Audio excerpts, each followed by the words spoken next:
Many people talk about the ups and downs of married life, but no one really prepares you for life after your spouse passes away. Welcome to Widowhood Real Talk with Dr. Tina, a safe place for widows, widowers, and their friends and family to talk about love and loss. Find comfort as you listen to honest conversations between Dr. Tina and invited guests who've experienced the loss of their forever partner, share their stories of love, grief, and healing. You are not alone in this journey. Join today's episode and discover a wealth of resources and learn how to connect with others who are traveling the same path. This is Widowhood Real Talk with Dr. Tina. We are celebrating the founder's birthday of Widowhood Real Talk with Tina. Yes, that is me. I am turning 60 and I'm inviting you to join me on May 16th, 2026, Norfolk, Virginia, for Hope Grows Here. We are celebrating my birthday. We are dancing. We have a live comedian, and we are celebrating you, the listeners, the widows, widowers who have been supporting this podcast. It is our time to celebrate. Join me. For details, email me at widowhoodrealtalk@gmail.com. I hope to see you there. Hello, Widowhood. Our conversation with Kari Driskell is going to challenge you. Have you ever wondered, could I choose to find joy? Could I choose to no longer be in a depressed state? Well, this conversation with Kari is going to give you some opportunity to think about, is it a choice? And what are the choices you're making daily? Let's get into this conversation now. Kari, I am so grateful for you to be here. Before we get into the whole part of the conversation about how grief has shaped you, tell me about who you are today. Ooh, good question. Who am I today? Today, I am grounded. I am sure. I am not afraid. I am happy. I am calmer. Okay. Yeah.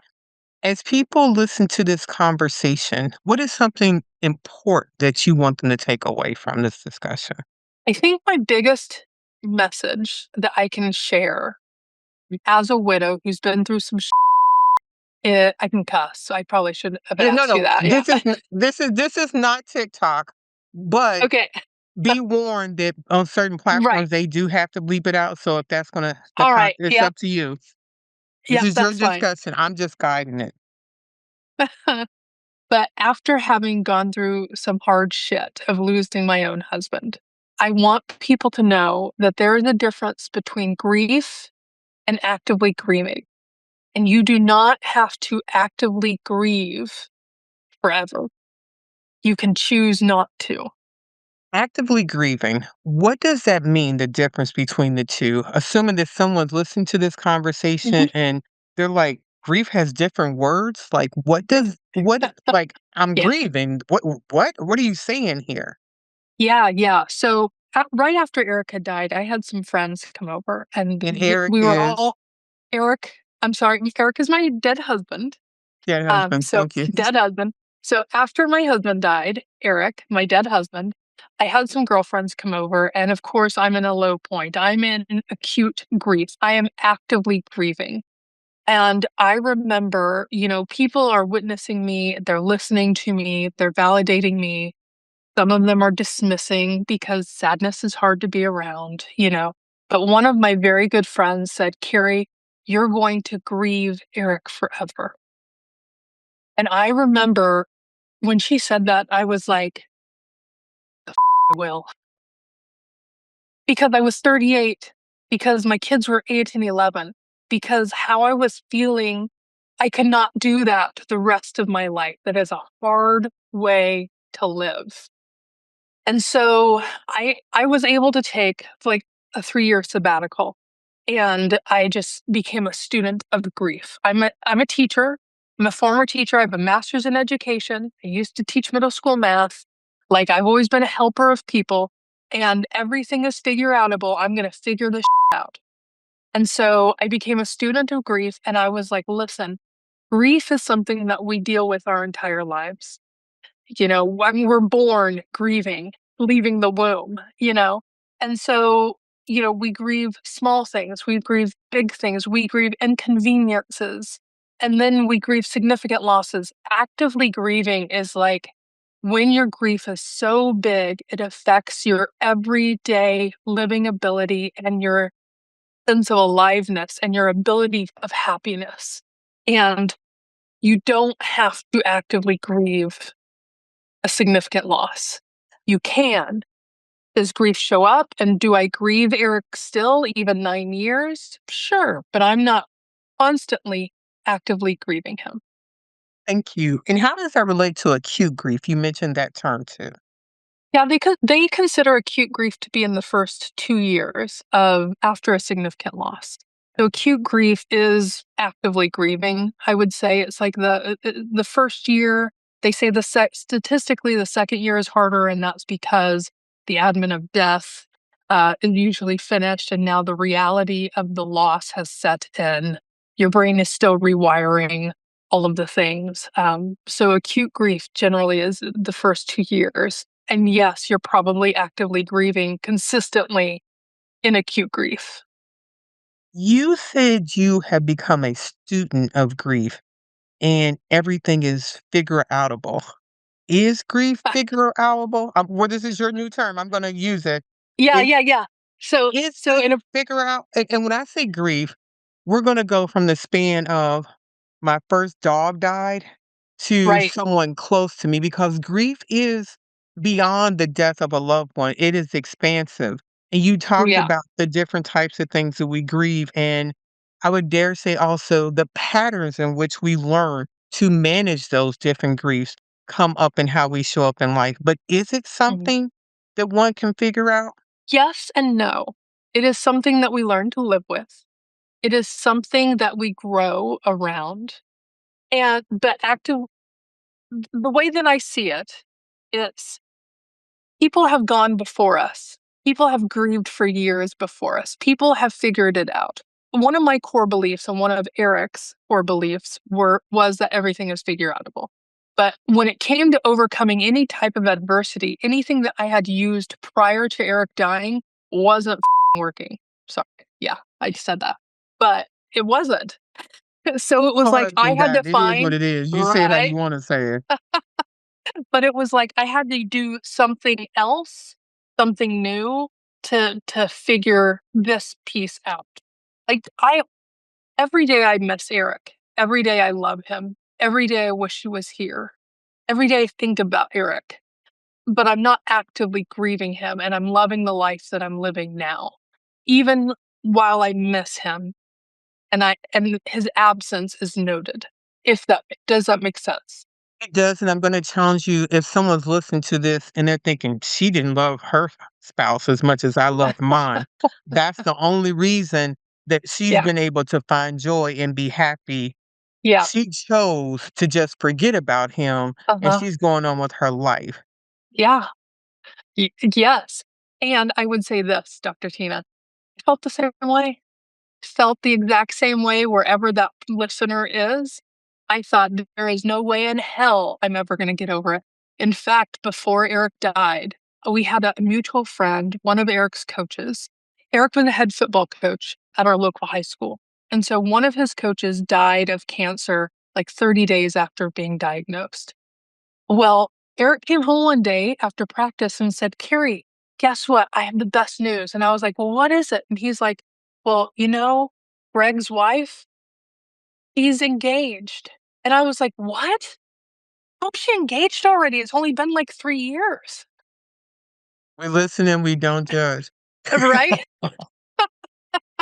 Let me tell you, I said that because I was naive because I'd never fucking been there before, you know? And people don't know until they know. And sometimes when we're in acute grief or when we are actively grieving and somebody is saying that there is hope, you will find joy again in your life or you can, you may reject it completely because you can't see past your own handprint. You can't see past your own hand if you were to stick it out, right? You can't see it past the fog. So for the people that are also listening to this conversation, because they have a friend that is grieving. Because, like you said, we've been dying and we're going to keep dying. And Mhm. they're hearing, then how do I show up for them if I don't push them along on this? How do I show up for them if they're actively grieving and there's no way just to push this forward? What would Yeah. you say to them? I would say to witness them, to validate them, do not dismiss them. I have a free grief guide on my website for to help your grieving friend. So I've got 4 of them. One of them is to help your grieving friend, and it's the very first one that I ever wrote. And I did that because people were asking, how can they show up for me? And so through my experience and because of this work that I do now, I mean, of course, it's evolved, but it's available on my website. And I talk about being able to hold space. I talk about don't interrupt their thought processing by offering them a hug too soon. Let them say all the things that they need to say before you offer them a tissue or you pat them on the back or you give them a hug because you're uncomfortable with their sadness. I talk about, in the grief guide about being able to sit with their sadness and to say, I can't imagine what you're going through. I'm so sorry you're going through this because that validates them and it doesn't dismiss their grief, but it also gives you practical tools to or things to do, like Are you bring paper alluding to the plates. fact that people are giving tissues and hugs because they're trying to shut down the grief moment and just like move it along? What do you think? What are you saying about that?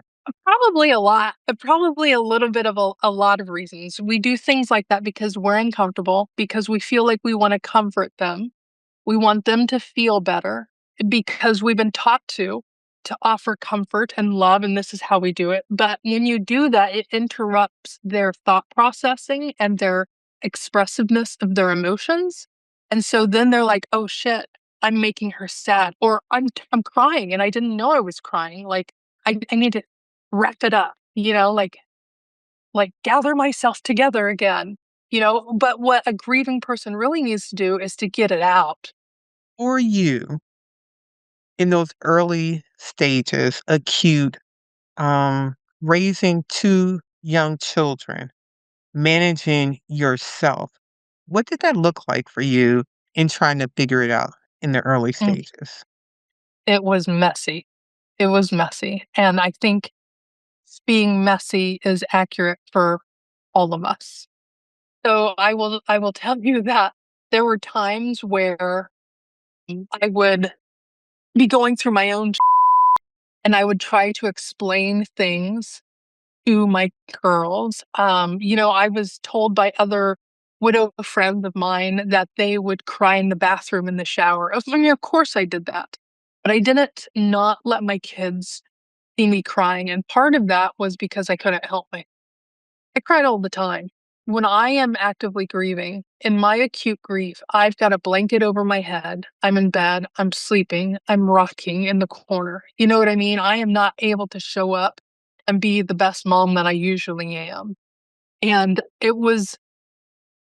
it's hard to know that was because I know that, especially my little one, she was 8 at the time.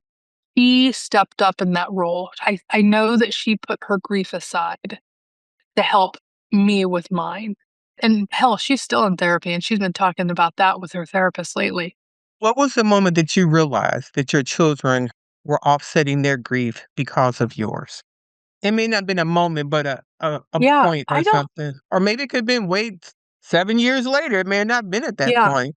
I think I recently, I have, because Laurel was 8 when Eric died, now she's 17, and she's been working with a therapist on and off throughout that time. And she had symptoms of deep anxiety, intense anxiety before, but after Eric died, they just like all came to the surface and it exploded. So it was manageable before. But recently, because she's older and she has the thought patterns and she can speak her big emotions now, you know what I mean? She's recently shared with me that she doesn't remember. Her therapist asked, "Do you remember what it was like to be sad after your dad died?" And she said, "I don't remember being sad." I have photos of her being sad. You know what I mean? Like, I don't know why I documented, but I did. But she said, "But I remember my mom being sad." And that just kind of, in February, it'll be 9 years since Eric died. So he died in 2017. And she recently said that to me this last month. And so that was kind of a gut punch that that's what she remembers in her grief was how sad mom was, you know? And I knew because I was becoming a student of grief when I was actively grieving, I knew that it was important to talk about Eric, that me talking about Eric gave my children permission to talk about him because they didn't want to talk about him because they knew it would upset mom and mom's already upset enough. So we're not going to bring up dead dad. You know what I mean? So I would bring up dead dad. And then my oldest, who quickly turned 12 after Eric died, was like, Mom, not everything has to be about my dead dad. And I just was like, oh, like, okay, that's messy and ugly. But it's a journey. It's practicing, it's experience, it's testing, it's messing up, and it's apologizing and seeing how we can do better. And I think I answered your question and more. It's okay. It was not good. It was ugly. It is. Do our best. In the beginning of the conversation, and I kind of want to transition, I think this conversation will bridge us into the work that you do. Okay. You said you can choose Yeah. not to actively grieve, not Yeah. to be in this acute, or you can choose to. There Mhm. is someone listening to this conversation saying, how dare you? My whole person died, and you think I choose to live like this? Yeah. What are you saying to that person, if I I'm hear your saying statement correctly? absolutely. I'm saying that you do have a decision. I know that right now it may feel like you don't have a choice, but you do. Every single one of us knows someone who has endured a terrible, huge, significant loss in their life and never recovered. It first starts with a decision that I can't be like this forever, or a desire to want more. And just that tiny little flame of hope can grow. It's what you choose to do with the tiny little flame of hope. That's what I want to offer. So, someone listening to this conversation and you've intrigued them, what are some of those very tiny steps that today I may say, I believe life doesn't always have to be this way. Tomorrow I wake up and life is saying, oh, yes, it does.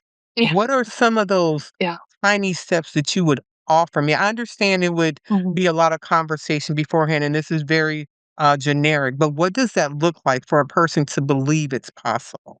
Yeah. Just know that it is like a dance. Like we take some steps forward. And then sometimes, some days, some moments, it feels like we take steps, but you've been able to take steps back because you've taken steps forward. It's a dance, you know? And even now, 9 years out, I take steps back. 2025 has been a hard year for me because my kids, especially, have had huge milestones as they are growing into adulthood. And Eric should be here for it. So I've taken some steps back where I wasn't expecting to, you know? So it's that constant dance. So let's get into some more granular responses. Instead of a dance, instead of taking steps Mhm. backwards, what are these steps? What does it look like? And what does going that setback? What describe those that I could walk away if I walked away with one small step on how I would move forward? What is that Mhm. step? Small steps forward look like self assessing if you're feeling some sort of joy. And some sort of joy is think about like an emotional scale. Happy, like super sad and despairing, and 100% eliteness of joy. And there's all those scales of emotions in between. I would say growing towards joy is a sign, and how that might resonate in your body. And I say self assess because it's different for everyone. So, like today, I met with a client, and today he said, in the last 10 days, Kari, I've been okay. And I'm okay with okay because I know what devastation feels like. And I can't go from devastation to joy overnight because you can't, but you're working your way up. And even those tiny little fleeting moments of joy, whether it be a smile or a laugh or a chuckle inside, you know what I mean? Or those little things, or a moment of gratefulness. You see a beautiful sunset and you're like, wow, that's gorgeous. Even that is signs of hope. And those experiences help you move forward. So So try to capturing those create, moments. yeah, Okay. try to create more of those. Okay. How do you deal with the guilt of those moments? Mm, good question. Um, I would say to acknowledge that you're feeling guilty and to remind yourself it's normal and that it's okay to feel joy anyway. Thank you. And yeah, yeah, You mentioned work that you do. What is that work? What has been your training, your certification? What is the work that you do now? yeah. So I teach a process that I call the heart. So the heart work is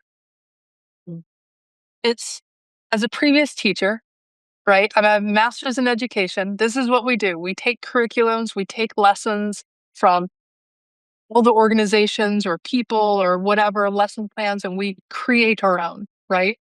So I've been certified with several grief coaches, several grief experts, the organization of the grief recovery method, David Kessler, the widow coach, Joanne, the widow coach. Grateful, but I can't remember. Gratitude to grateful, grateful to gratitude, grief widow, whatever. Gotten so many, it's ridiculous. I can't even tell you. So what I've done is I've taken practical tools and I've studied with someone who coached with the life coach school to call tactical tools, and I've created like my own called the heart work. So I work privately with clients and we do that in 7 or 8 sessions. And then I also have a membership where I teach that, but I also have like different rooms in my membership. I call it like a grief easy, like a speakeasy. But we've got 3 rooms. And the first room is for people who just need to be held and witnessed and validated in their grief. The second room is when we're ready to heal. And those are those practical tools that move us forward intentionally in healing to help you sit with and in your grief to process it. And then I have the third room, which is rebeginning. And that's where it's like, okay, I'm feeling better, but now what? Because I have to reinvent myself after this significant loss. How does one contact you, and what does the first conversation with you look like? Yeah. So I'm on Facebook, Instagram, and TikTok. Of course, I have a website, karidriscoll.com. The first conversation is going to be just like a simple conversation in which you tell me your story. And then I share with you what it looks like to work with me. And then you decide, you know, if you want to, if it's a right fit, if you're ready, and how you want to go about doing that, whether that's in the membership or working with me one on one. But really just telling me your story and me listening to it, and I like the conversation piece because it allows me to assess you, as you share it, your fluency, your tone, whether or not you're having an emotional reaction. You share with me what you want, how you want to move forward, why you want to, things like that. Yeah. What does your practice fall into between coaching, therapy, different modalities? What does that look like as far as what the services you're Mhm. providing? So technically, I'm a certified life coach and I specialize in grief and widowship.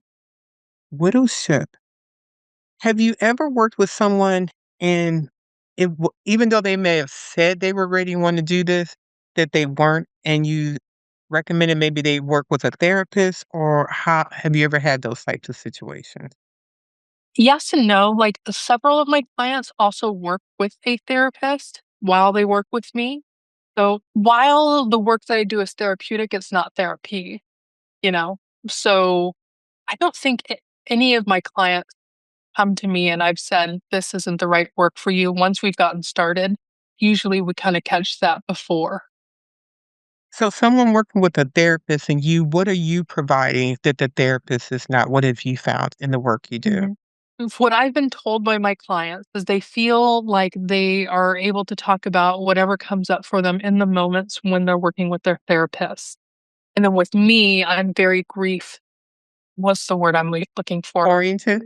Yeah, I specifically work on the grief. I did hear this analogy. I think it was David Kessler who told me about it, and I'm sure he heard it from someone else. Maybe you've heard it, where but I like it. It's kind of like the people that I work with are more like the buffalo. So in the animal kingdom, are you aware of this? Do you know what I'm Yep. talking about? Yeah. So in the animal kingdom, some animals see a storm and then they lay down. And then some animals see the storm and they run away.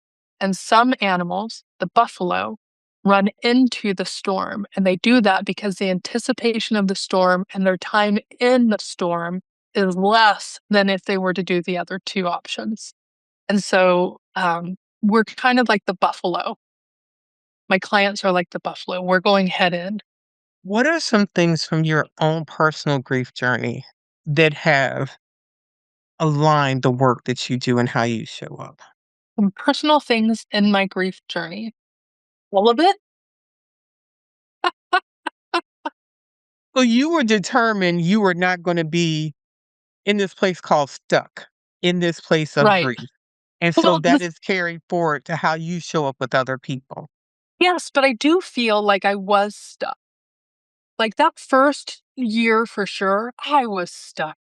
And I didn't want to be stuck, but I didn't know how not to be stuck in the grief, if that makes sense. I felt like grief had shackled me and I wasn't living life and I didn't know how to break the shackle, you know? But I also know that I have that experience of being stuck and not knowing how to feel better. And that's part of the work that I do. It's like, we're going to do this and we're going to do this step by step by step by step, which is also part of me being an educator, right? Like I have objectives and everything builds, and we're going to go somewhere with it. And then by the end of it, we're going to feel better. So even if you feel like you're going to come to me and you're going to feel better, and if you think you feel pretty good, we're going to take you to the next level. In profound grief, the brain, the neurological part of grief, is that something you can really overcome the grief fog, the physical lag, the things that your body, as you mentioned earlier, trying to rewire, looking Mhm. for someone or something is no longer there, and the body trying to process. Is that stuck or just the process of grief? Both. It's got to be both, Dr. Tina. It's got to be both. Because you're never gonna be the same. You couldn't be it even if you tried. You're gonna be better. But then you also have this gift of grief called perspective. So the stuff that you worried about, the person that you were before, like you're gonna learn so much more deeper. Like I feel like I live a richer life now because of what I've learned in the love, in the life, and with the loss that I shared with Eric. You know? I can see I didn't answer your question, though. No, I want to ask, I want to circle back to grieving with young children. Mm, And you said that one of your daughters was in therapy. mhm. How did you manage their grief and your own? That's a word. It was awful. It is so hard. Like, it is hard helping your children grieve, and you can't help them because you can't help yourself because their person is my person is gone too, like, their life has been shattered too, and I kept thinking I didn't want them to lose both parents, Mm, after Eric had died. So, gosh, like, I feel like especially the younger that they are, you have to repeat yourself more. I mean, I think that's natural anyway. Like children learn through repetition. So we have to repeat over and over again. So I repeated things over and over again for Laurel more than I did for Rachel. Rachel was 11, 12 when Eric died. So I would explain things to her more or differently or more age appropriately than I did for Laurel.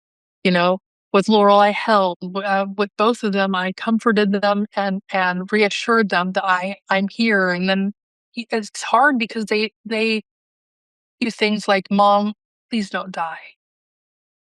And you're like, "Honey, I'm trying," but like I think we've all learned we're not in control of that. But I don't want to die for a really long time. And I say that, and next month it'll be 9 years. And honestly, I didn't see myself alive this long because we're hit with our own mortality when our partner dies. Like anything can happen. Exactly. You and I are on similar timelines. March 11th will make 9 years for me since my husband, Mark, took his last breath. You mentioned earlier about identity changing or struggling to find your identity or wrestling with the reality, I will never be the same person. What does that mean for someone that's just really trying to grasp? I mean, I'm the same person. What do you mean I'm not? Yeah. Yeah. Yeah. My identity changed. My personality changed a little bit. Like,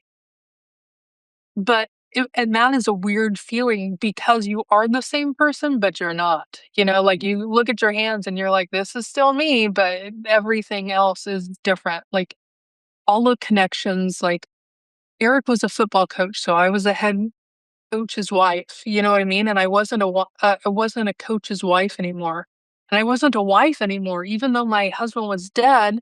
And death doesn't end a relationship. I'm still Eric's wife, but he's not alive for me to be married to. You know what I mean? So it's so confusing. And like the music that we listen to, I couldn't listen to any kind of music without losing my shit, you know? And so I reverted back to old Carrie ways. So I found classic rock and roll and AC/DC and Metallica, Ah, comforted me a little bit more again, and now I'm able to listen to the music that Eric and I listen to. And don't get me wrong, I still love a good Metallica, but Metallica still has my heart. But so much changes and shifts and it's normal but it's confusing, and you have to sit in all of that, and it's overwhelming because you're grieving too. And all of that is like secondary losses when the primary loss is your person being gone. But all the secondary losses just make shit so much more confusing to begin with, you it know? does. What is your email address, Carrie? People want to reach out to you. Yeah, my email is karidriscoll@gmail.com. Okay. I try to give my listeners an opportunity to let you be the podcast host. So, do you have any questions of me? What do you think was the hardest part of being a widow? Coming to terms, the finality that he is not coming back. Mm, That was it. We were on a little getaway vacation. He had a heart attack and I came home by myself. Like that was how the story ended. Like that like waking up every day and telling myself, Tina, Mark died. Tina, and not allowing myself to slip in. He's still on travel or he's doing this or he's doing that. The intentionality to tell myself this truth and to operate in that, no matter yeah, how it showed up. One time it showed up, I was in the bathroom. I pulled open what was his drawer in the bathroom and I immediately closed and said, he'll take care of that when he gets back. And it's like some bizarre time in the morning, like when you have to go use the bathroom. And I was like, we can't play these games. And so now I'm looking like this frenzy, um, lunatic woman cleaning out the bathroom drawer at this ungodly time. And my daughter's like, Mom, what are you doing? Just go back to bed. I need to Right. do it now. Mm. That was hard to see myself suffering his absence and still trying to come to terms with his absence. Yeah, yeah, and because Eric was gone for football so much, like, he left the house at 5:30 in the morning for weights, got home at 8:30 at night, you know what I mean? So, like, that time frames, like, 8:30, I'd expect him to come home, and he wouldn't come. You know what I mean? And so then our mind plays games of he's still at football, or he's making a late or he's out of town talking football, you know? Do you remember the first time that you walked into the home after your vacation? When you walked in by yourself? Do you remember that Yeah. day? My girlfriend, so we were 3.5 hours away from home. I called some friends to pick me up and take my vehicle home, and another family to pick up Mark's vehicle and take it home. And so my girlfriend Jennifer and her husband Paul picked me up. Now I am a chatty. Da da da da da da da. She picks me up 3.5 hours. I don't have anything to say. So she is obviously afraid because she's like she is not talking. She's like, "You want something to eat? You want something to drink?" I was like, "No," because I'm over here like, and I'm just staring out the window. And so I think she was driving my vehicle, driving me in mine, and her husband was driving their vehicle because they had to get there. And so she gets to my house, and her and Paul are walking towards me. I was like, "Where y'all going?" She's like, "Inside." I said, "No, no, you're not." And I know she was afraid. She was like, "I don't want you to be by myself." I was like, "I need to be." In Mhm, my mind, I knew whatever amount of time it was from she dropped me off till everybody start finding out, I was not going to have another moment in the house by myself. This was going to be my last moment alone in the house for a bit because I have a lot of siblings. I have amazing close friends and family, and I could perceive the whirlwind that was about to happen. mhm, And so I forced her and her husband to leave. And there's a conversation in the podcast with Jennifer Pallant talking about this and how she was like, "Yeah, I wasn't a fan of that." And I closed the door and I fell down. I was beating the floor. I was screaming. I think I fell asleep right there, mhm, right at my door and just crying. And I think I did not wake up until the doorbell rang.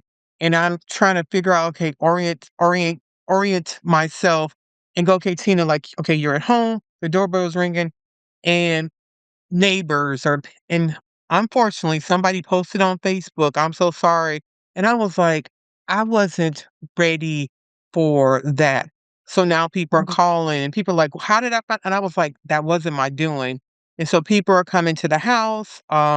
And I'm not sure if I woke up because my brother knocked on the door or family relatives friends nearby. What I remember next in the chain of events was the doorbell ringing and my brother's there. Now he lives in California and I lived in Pennsylvania. And I was like, "Jesse?"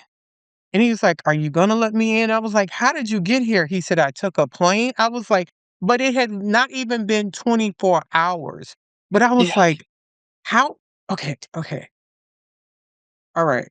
So mhm, the house was empty for a little bit, but it was full thereafter. mhm, yeah, Um, and when my sisters came, they were camped out in my bedroom. So it was a long time before I slept alone because the house was full. And I remember thinking, you would think it was a party for him. mm, Everybody here and all the things and the celebration. And I was like, he is dead. Like this is mm, so final. yeah, yeah, yeah, man, And I would have never, I mean, that moment, those days, I would have never, ever conceived 9 years later to have a conversation that may seem very casual but intentional Mhm. about that man dying. I was just like, "What? Like, where did what? I don't understand, but I do." And that is why I have these conversations, because people are often wanting to know they're not alone. They may want to, as I say, ear hustle into a conversation. They may be ready to listen, but they may not Mm, be ready for direct contact because this is still unbearable, uncomprehendable. And it's mm. like, how is it possible for anybody to endure this and life makes sense afterwards? Yeah. And I think it's Yeah. important for them to know, take your time. Yeah. Take your Yeah. time. It's supposed to hurt this bad. It's supposed to be this devastating. And in Yeah. time, it has the potential to change. It But what I does. will say, the elapse of time alone does not make this No. different. What You would you know, say does? I would also say that, there's that saying that there's no timeline in grief. And that's true, but, what that also means is that you don't have to grieve forever. Like, what that really means is it's never too soon or too late, it's just whenever you're ready, and everybody is ready at a different level. Everybody's ready at a different place. So it's whenever you are ready, Like, you were talking about coming home that night and knowing that you needed to be alone, and I was the exact opposite. I did not wanna be alone. I could not be alone. And when the first day that I was truly alone was the Monday after Eric had collapsed and died, and the girls wanted to go back to school. And here I am alone in my house, and I called my mom. My mom and I are not close. We do not have a great mother daughter relationship. And I remember my mom saying, "It must be bad if you're calling me." And it was, you know? I knew it was bad. My sisters are at my house, and my middle sister, Yolanda, said, I'm moving to Virginia. Now, she is the quietest one of them all and usually sitting in the back before making decisions. I was like, she's telling me what she's doing? I was like, oh, this is really bad. And the other time I knew it was bad is when my mother handed me a whiskey sour. She's like, here you go. I was like, okay, yeah, this, this, this is officially a problem here. Yeah. It's And awful. But for a it while, it's is. exactly where you're supposed to be. And I think people need to hear and understand that, Yeah. Yeah. Yes. because trying to rush that to, I'm Mhm. going to get past this and I'm going to make this happen and push back Right. that, I feel like that level of denial Mhm. is a setup for a problem, because grief Yeah. will pack its bag and patiently wait for you as you're trying to work late and show everybody that you're fine and you can do this, and grief is Yeah. going. Yeah. Go ahead. Well, man, now I'm like, I sure hope I didn't seem like that, but but I knew I didn't want to be like that forever. True. Did you ever watch The Hunger Games? I mean, the books are better, but The Hunger Games. So my Yes. kids and I loved The Hunger Games. There's Katniss Everdeen, her mom's husband dies. So Katniss's dad dies, and then there is a scene when Katniss goes into the Hunger Games, and she looks at her mom and she takes her mom by the shoulders and says, "Mom, when I leave, if I die, you can't disappear on the little sister like you did when Dad died." And for some reason, like that scene, probably because the girls and I watched it all the time, we loved the Hunger Games. That scene like came into my head and my memory after Erica died, and I was like, "I can't disappear. Like, I can't." But for a while, I couldn't help but disappear in my grief because you have to. But then at some point, I was like, "Not forever. Like, I have to do better, be better, feel better somehow." I think the intentionality and desiring more is a key point to getting more. Yeah. And what more looks like is different for each person. Mhm. One person is more may say, I always thought about going to California and roller skating on the boardwalk. So I'm going to do that. Mhm. Another person may be me and my loved one always planned on taking this trip or taking this class. I'm going to do it and honor them as I do this. Mhm. Another person may be, I need to relocate near my family because being here by myself in this place doesn't suit me anymore. Yeah. But I do believe that when we isolate and have zero community, that is the beginning of very dangerous times in our grief. And when we isolate, the only thing we have is talking in this head, and we don't have anyone else to bounce this off of because sometimes things in your head sound really smart. And then you sit out loud and your friend is like, No, no, that's not cool. Yeah. You need one or two Mm. people in your tribe to be able and when I say that, I understand some people may say, well, all of my friends have ghost me. Make new ones. Make new friends. And I would say be careful who you hang out with too, because if those people are validating the crazy that's in your head, like for a while, like I understand in grief, but crazy makes sense to us. Like when you're in acute grief, like let that make sense for now, but eventually it needs to shift. Find people that help you help that shift. Yes. You know, like I'll tell some of my clients, like it's okay to leave really sad grief groups if they're just circulating in the sadness and you're ready to heal. Oh, who has not seen those? And I think that they're good for the space that they're in. Yeah, I was in those groups where me it too. is the full lament, it is the sadness. But for Mhm. me, there was a certain point where it didn't fit me anymore. And that Yes. adjustment was necessary to be someplace about different things. So As I'm reaching 9 years, I mean, I know that you are too, that I remember early in my grief, I joined a Facebook group and I remember somebody reading through all the comments, and there was a woman in there who said, I'm here to tell you, you never stop grieving. Life sucks. Just, it was terrible. I'm 9 years out and life is still. And I just thought, no, like I'm going to ignore this woman, you know, because it wasn't serving me. I didn't want his life to suck 9 years out. And now I'm approaching 9 years and I keep thinking about this woman that I saw in that Facebook group. Isn't that funny how things like it stick with does. you? So Yeah. tell us about what you're doing on TikTok. Oh God, I don't know what I'm doing on TikTok. The kids tell me I'm too old to be on TikTok. So I'm on TikTok just sharing my story. I'm on TikTok just talking brief, just like me. Just I can't do anything fancy. I don't do much B-roll and over vocal stuff. I'm not that person. Other people can do that. That's not me. I'm just a big old talking head and let me share the with grief. That's what I do on TikTok. I'll say I'm trying to get her to go live with me, but don't cut that Right. part out. I'm just saying that. I know this conversation is going to encourage someone. And I would like for you to wrap up this discussion. Maybe there's something we didn't talk about that you wanted to cover, or some final words that you would like to say for the people that joined us in this conversation.